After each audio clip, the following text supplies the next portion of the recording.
Hello and welcome back to the Leadership Circle Live, where today we are going to talk about a topic that is very near and dear to my heart, which is sales. But we're going to look at it from a little bit different perspective, focusing on intuition and sales. And I'm excited about this conversation because most of you know this about me. I spent 15 years in the corporate world in sales and leading sales teams and building sales teams and doing all of that. And intuition was never a word that was mentioned in the same sentence as the word sales. So the amazing Shannon DeSouza is a sales expert, also just a very intuitive, kind, amazing human who has a similar journey as mine. And I'll let her tell her story, but she came from the corporate world, tech sales, and has built this business online, and very much leverages her intuition. She very much leverages energy and all of those different things to grow her business, and she does it beautifully. So Shannon, welcome to the show.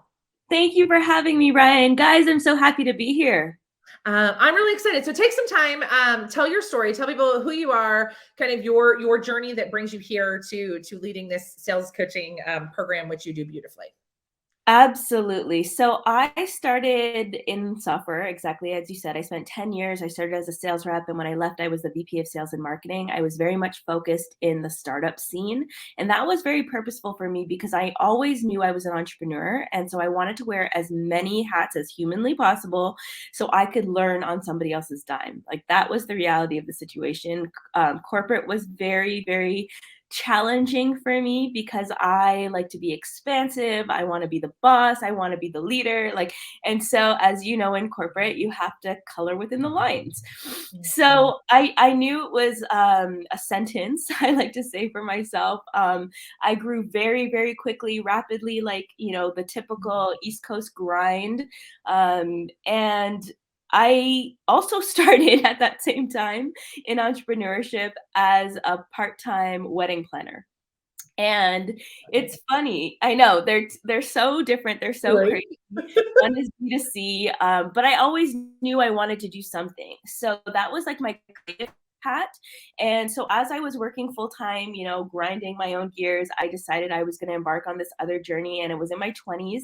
I actually started that company when I was 20 years old, if you can imagine. And it came from the feedback from a prof that I had in third year university who said, you know what, if you're going to do anything, just start and start young.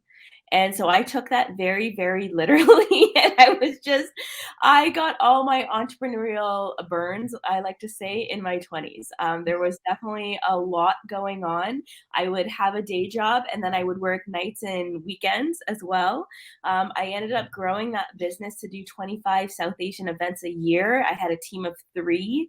And what I learned from that experience is that I loved the sales and marketing side. I loved the brand side. But execution was boring to me. It was, 16-hour days. Once you know how to plan a wedding, like whatever. I was very much focused that business on day of execution. And we got it to a place where my boyfriend at the time, who's now my husband, he was basically like, Shannon, you got to make a decision. You can't have a full-time job and work evenings and weekends and be gone all summer. Like, you got to make a decision. And so this was around the time where he had gotten headhunted to go from Toronto to Vancouver. And my wedding ended up being the last wedding I ever planned. And so I know at 29 years old, I sold the company to one of the girls who was working with me. And it really upset me because I was very wrapped up in my identity around that entrepreneurial venture. And that's how kind of more people knew me online at the time. And I realized that I hated B2C. Like, that was just not for me. And that was the very first time on our honeymoon when, looking back now, I realize the power of manifestation. I am in Thailand pool enjoying my honeymoon, and I'm crying because I wanted to know what my next step was. And if we're going to talk about intuition, that was like, I guess I didn't know how powerful I was. And as I've started in on this work that I'm doing, this is something that I'm deeply leaning into, and it's guiding every part of it. So fast forward, after that journey of being in corporate and this wedding planning, I started a digital marketing agency. as soon as I got to Vancouver, because I realized Vancouver didn't have much talent. Very, very quickly, it was the opposite of Toronto. I became this like really hot commodity who understood digital, understood campaigns, understood all things online. And so then I started using that to my advantage. Mhm. I was still working in this like East Coast pace. And so for the West Coast, that's like hyper fast. So a lot of people really love that I was like getting things done. So, client delivery has always been very, very important to me. Client success and keeping clients with me for a long time was always ingrained in me. So I started this business. It very quickly grew to an agency, again, having a team of 4. And in this time of working with over 350 clients, what I learned was that women have a hard time selling. And for Yes. me, it was the opposite, Right. exact opposite. Right. Same. And and that's how the coaching practice was born. I knew I was being called into this like greater thing. Of Mhm. course, there was a lot of intuition that played into that, but there was a lot of fear, of course, as well.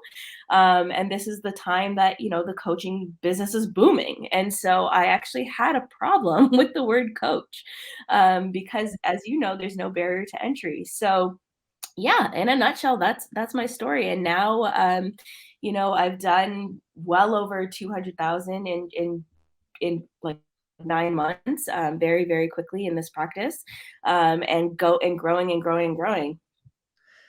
That's amazing.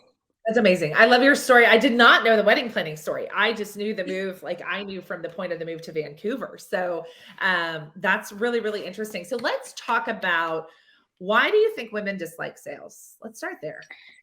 Oh goodness, there is a story. There's just a story that they are telling themselves, and that's why it's so sad.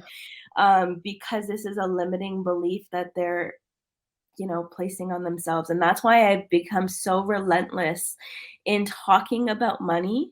Mhm. And in this journey of energetic work that I've been doing, I've been deep in this journey for 2 years now, and there's no stopping it for me. Um, I've seen that this often comes from money trauma and money stories that come from our family. And that's exactly what happened to me. As a South Asian woman, child of immigrants, I'm the first generation, and we were told, not to basically be seen. Um, you know, you should be seen but not heard, and don't talk about controversial things, and make sure other people feel more comfortable than you do, and you should be grateful for what you have, and it's you should be saving everything, and whatever is given to you, that's the number that you're worth, right? And all of these stories, these stories. And so that's my mission, really, is to change the story, because it's in our power to do that. Yes. So this ties perfectly into intuition and sales, because while women have this massive story about sales, I also would argue that women are excellent at sales. And in fact, Yeah. the reason we are so great at sales is because we are such fantastic connectors, right? Because we're so good at connection and empathy. And in my experience, a little more tapped into our intuition, which actually is what makes us excellent at sales. So, how do you really encourage your clients to tap into that intuitive side in the sales process? So I want to, and that's the feminine. So let's talk about the masculine first. And I'm very highly in my masculine, and what I'm doing is being purposeful of being in the feminine. And the feminine is all about creativity, ease, and flow. And um, I think how women can get better at sales is by first understanding the process of what goes into it.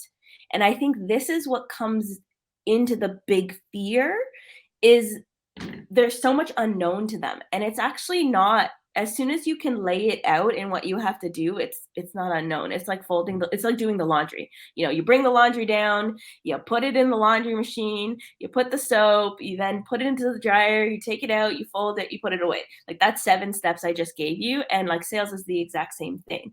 Right. So once they understand the rules of engagement, then it's very easy to flow your intuition throughout that process.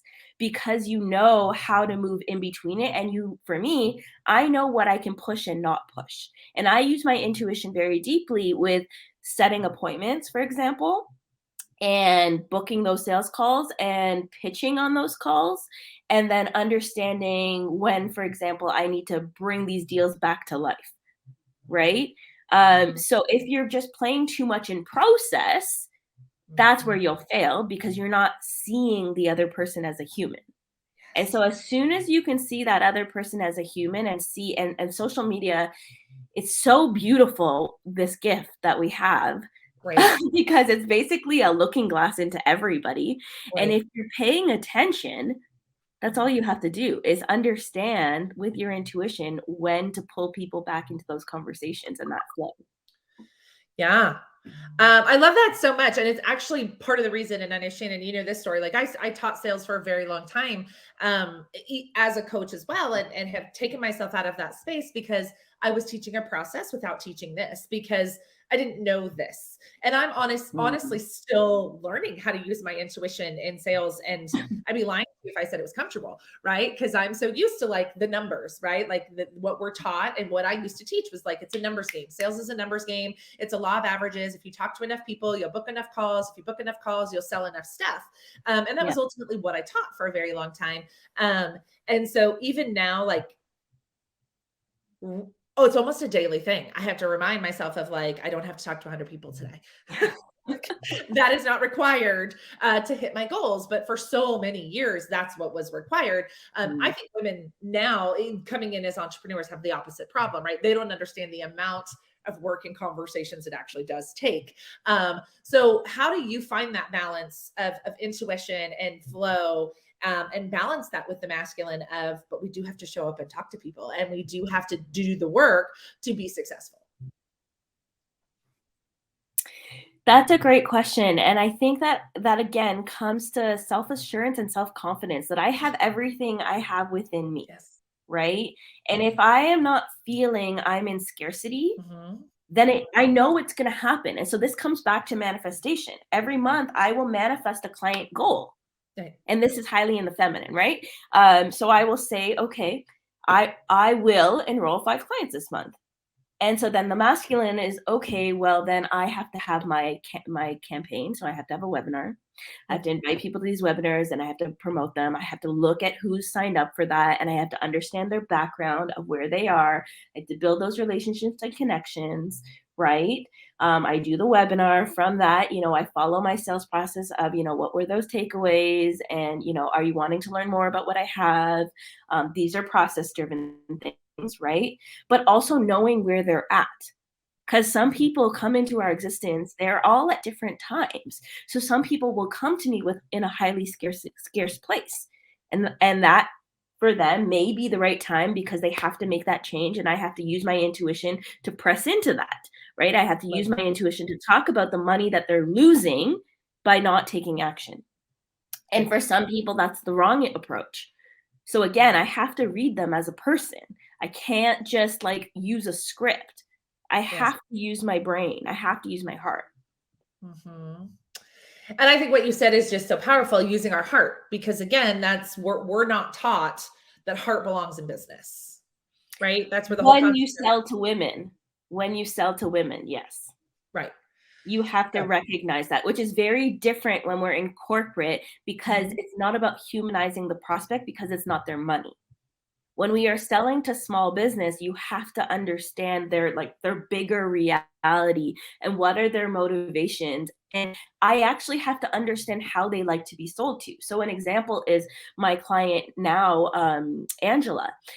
We had just jumped on a connection call, and we had been talking in the DMs. We were both in another program, and we'd been, friending each other. And I had suggested twice before about like connecting on a call, getting to know each other. And she had just like skirted it and was like, okay, yeah, whatever. I had been paying attention to her content, and her content is all about storytelling and connection and relationships. So finally, when we had gotten to that point of, she wanted to get on a call with me, that's how she had suggested it was going to be. And then she jumps into, well, I want to know about your program. And I just had to pause that there. and I had to story tell for her. I had to give her my background, Mhm. right? I had give her my journey, give her what all the things that I'm doing, and then how that turns into the program, and then the story tell the client results. And I had to talk to her in a way that she wanted to be sold to. Right. Because yeah, I could have just answered the question, yeah, boom, boom, boom, this is what I'm doing, okay. And then Right. through that, she felt seen, and there was a yes, I'm in, pay in full, right there. But had I not done that, had I not been paying attention and used my intuition to change my strategy, because she very directly asked me for my offer, Right. right? And if I just jumped into it, I don't know if I can confidently say she would have become a client. Right. So good.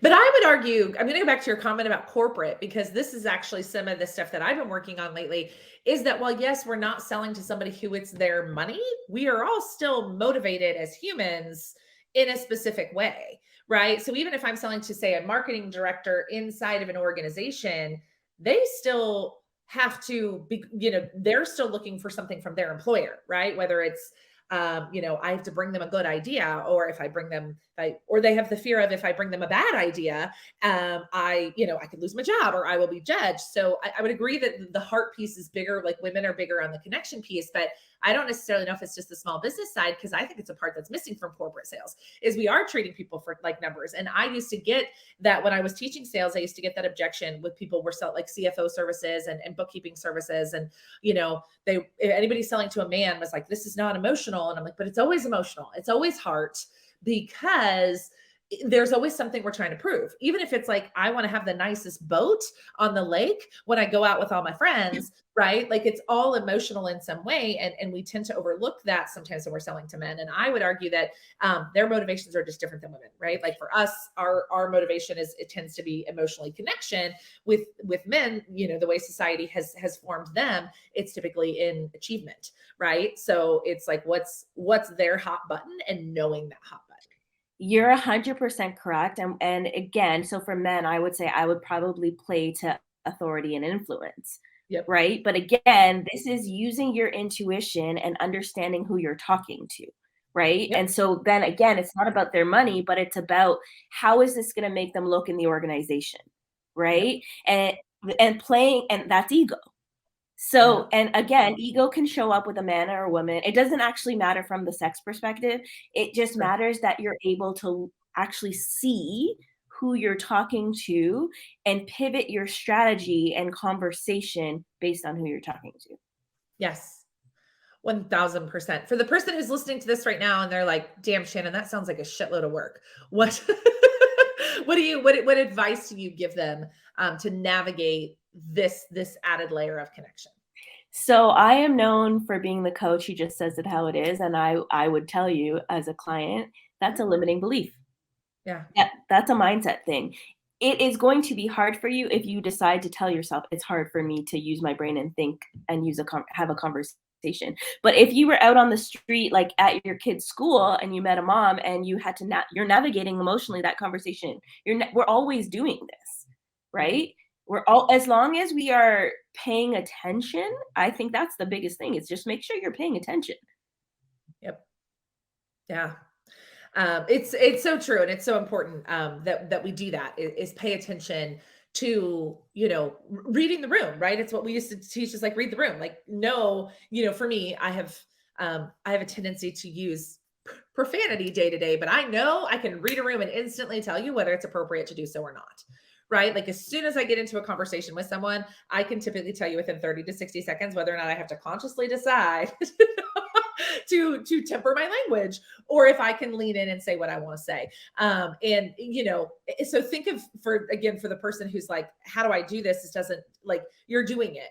Right. Like, when you know that there's that one girlfriend that you can say this to and she's not going to be offended, but that girlfriend is, like, you're using your intuition, right? Like, all of those things, when you know that one of your children has to be handled this way, but another child this way, like, this is all intuition, is essentially what you're saying, Shannon. So it comes back to believing in yourself and knowing that you have everything that you need in here to be Mhm. successful, right? Right. As opposed to, like, looking at everybody else, right? You know what you have to do. And sometimes it just takes the balls. It takes the balls to listen to yourself and be true to your own voice. And I think that to me is the biggest thing in sales is, and I deal with this with my clients all the time, is they will people please too much Yep. in the sales process. And sometimes, guess what? I create clients because I'll just tell you how it is. And some people just want to hire real people who tell them how it is. I know I do. I don't want to hire a coach who's going to just pat me on the back. Yeah. That's not worth my money. Right. Right. Absolutely. I think that that's so important is, being able to speak our truth. But that is, again, something we have been told our whole life as women to not do. Right. And for some of yours is cultural, but I mean, I would argue even, the culturally in general as women, speaking our truth is not allowed. Right. Like it's not, don't do that.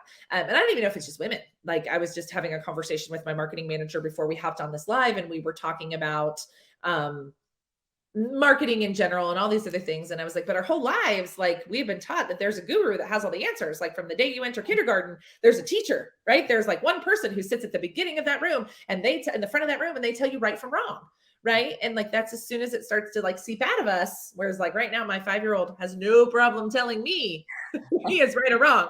He is not looking to somebody else. But we start at the age of 5 looking to somebody else for all the answers. And I think it twists into where we are now. You know what? And it's a societal thing. Like we have to follow the rules. There's the whole like jail concept and anyways, but Right. They love me. Yeah. we have to know as business owners that we get to create the rules. We get to decide who we work with and who we don't work with. Not everything is a revenue play, right? And I think when we remove the stress of, and I was dealing with this with a client yesterday around the numbers will drive you mental. And in that mental state, people are feeling your energy and it is not serving you. Yes. Yes. And I think our intuition serves us, Shannon, as much to who to say no to as who to say yes to. I did this the other day. I had somebody reach out to me. They were looking for me to help them with a project. I'm building some sales messaging stuff. So things that I don't play in too much anymore. And I don't play in it as much anymore, but I'm good at it and I could do it. But instantly, like the energy was off. I was like, I don't want to do this project. And I even told my team, I'm like, I don't think I want to do this project. And Valerie, my program director, she goes, what did you do? And I was like, well, I came up with a number of which I'd be willing to do the project. And I doubled the number. And that's what I quoted. Because it was like energetically. That's how people do it. Yeah. I was like, that's okay, how people do it. Deal with this person's energy, then I'm going to do it for double my normal rate, because energetically, it just was not, I wasn't feeling that this was going to like flow and it was going to go the way that I had it in my head. And so that's literally how I did it. She said no. And I was not sad, right? Because it just wasn't a fit. And I think that sometimes we forget we can use our intuition for that reason too, right? When we think a client's not a fit, we think a client's going to be not going to go the way that we want it to. Like if there's just as much power in saying, I'm not going to make an offer to this person as there is making a powerful offer to someone. And that's exactly it, is everyone thinks you have to get on a sales call and make an offer. And for me, we are both interviewing each other. Like my container is so sacred to me. I do not have one client that bothers me, stresses me out, like is not in alignment. Yeah. And my benchmark is that I have to want to go on vacation with you. And I have actually vacationed with clients. And so I know what that feels like. And so if I don't want to spend time with you on a beach, sorry, we're just like, it's not going to work. I love that. And it's such a powerful feeling because, again, going back to intuition and energy, imagine being in a sales conversation with somebody who's like, are we good here? Are we not? Right. So like, I think we think we're going to chase clients away if we show up in that powerful energy, but the people who are into it are going to lean in, and the people who are not are going to lean out real fast. And I have this conversation with my clients as well. We have to show up in that authority energy on there, because that's what people are looking for. They're looking to hire somebody who is confident in what they are doing, that they are the best. And whatever price point it is, it doesn't actually matter. Right. But that's what attracts people in, is you knowing for a fact. And again, that comes down to ourselves and our energy around who we are and our self-belief. Yes, yes, yes. So good.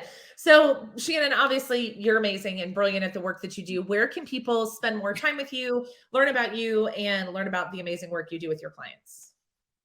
I am on all the socials, so for sure you can find me there. I have a Facebook group called Consistent Clients Club. You can, I'm big on connecting in the DM, so you can find me on Facebook. I'm the Shannon DeSouza on Instagram and TikTok. I am just about to light it up real big on LinkedIn because of exactly this conversation that we're talking about, and people like having no knowledge, not enough knowledge around social selling and humanizing themselves in order to bring the sale to them. So yeah, you can find me anywhere. Awesome. Shannon, thank you so much for sharing your brain and your gifts with us. And I promise you all, as somebody who loves sales so much, it's so fun to watch Shannon do it in such just a beautiful, effortless way. And how much you love your clients and love the work that you do comes through every day. So thank you for sharing your gifts with us. Thank you for having me. All right. Good to see you guys.